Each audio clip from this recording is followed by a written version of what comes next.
یا تو اس کو جنت میں بھیج دے یا مجھے اپنے کلام سے نکال دے۔ یہ بڑے ناز و نخرے سے اللہ کے سامنے عرض کرے گی۔ الہ العالمین فرمائیں گے کہ تجھے تو میں اپنے کلام سے نکال نہیں سکتا، ہاں تیری یہ بات ماننے کے لیے تیار ہوں کہ جو بندہ رات کو سورۃ الملک کی تلاوت کیا کرتا تھا، جو بندہ رات کو تیری تلاوت کیا کرتا تھا، میں اس کو جنت میں بھیجنے کے لیے تیار ہوں۔ دنیا کے اندر بڑے بڑے ناز و نخرے اٹھانے والے ناز و نخرے اٹھاتے ہیں، اولاد والدین اپنی اولاد کے ناز و نخرے اٹھاتے ہیں، میاں اپنی بیوی کے ناز و نخرے برداشت کرتا ہے، دوست اپنے دوست کے ناز و نخرے برداشت کرتا ہے،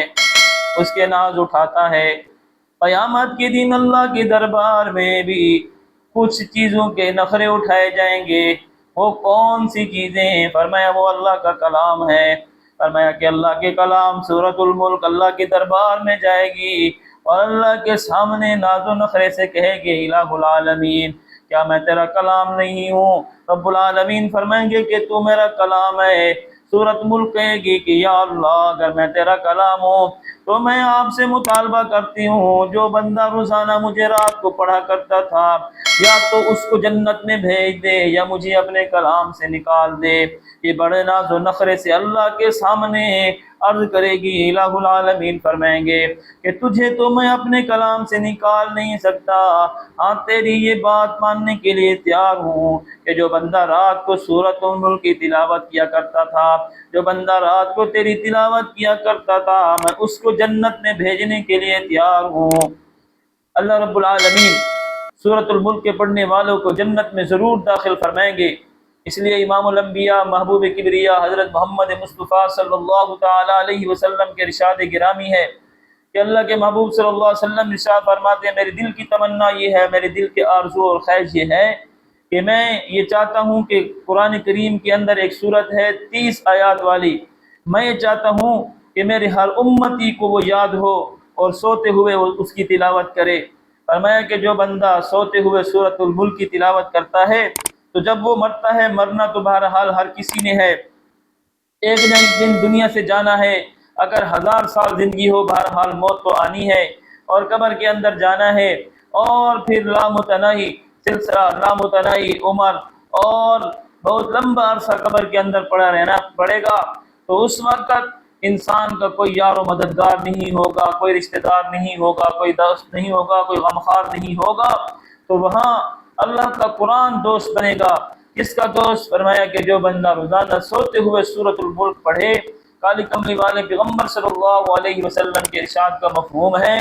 کہ جو بندہ سورۃ الملک پڑھ کر سوتا ہے، جب قبر کے اندر جاتا ہے تو بدعمالی کی وجہ سے اگر قبر کا عذاب ہونے لگتا ہے تو سورۃ ملک اس کے اوپر ایسے اپنے پر بچھاتی ہے، رحمت والے پر ایسے بچھاتی ہے کہ جیسے کوئی پرندہ جب اس کے بچوں کے اوپر کوئی تکلیف ہو، اس کے بچوں کو کوئی نقصان پہنچانے والا نقصان پہنچانا چاہتا ہے تو پرندہ اپنے پر اس کے اوپر پھیلا لیتا ہے اور اپنے بچوں کو ہر قسم کے نقصان، ہر قسم سے ضرر سے بچاتا ہے۔ فرمایا کہ سورۃ الملک ایسی عظمت والی سورت، اتنی شان والی سورت ہے کہ جب بندہ قبر کے اندر رکھا جائے گا،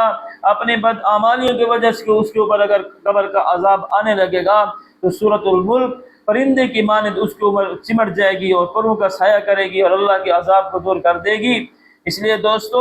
قرآن کریم کے ساتھ محبت کریں۔ فرمایا کہ جو قرآن کے ساتھ جڑ گیا وہ فلاح پا گیا۔ ہم صبح شام اس کی تلاوت کریں، قبر کے اندر اپنا ساتھی بنائیں۔ قبر جو ہے نا، حضرت علی کرم اللہ وجہہ ارشاد فرماتے ہیں کہ قبر روزانہ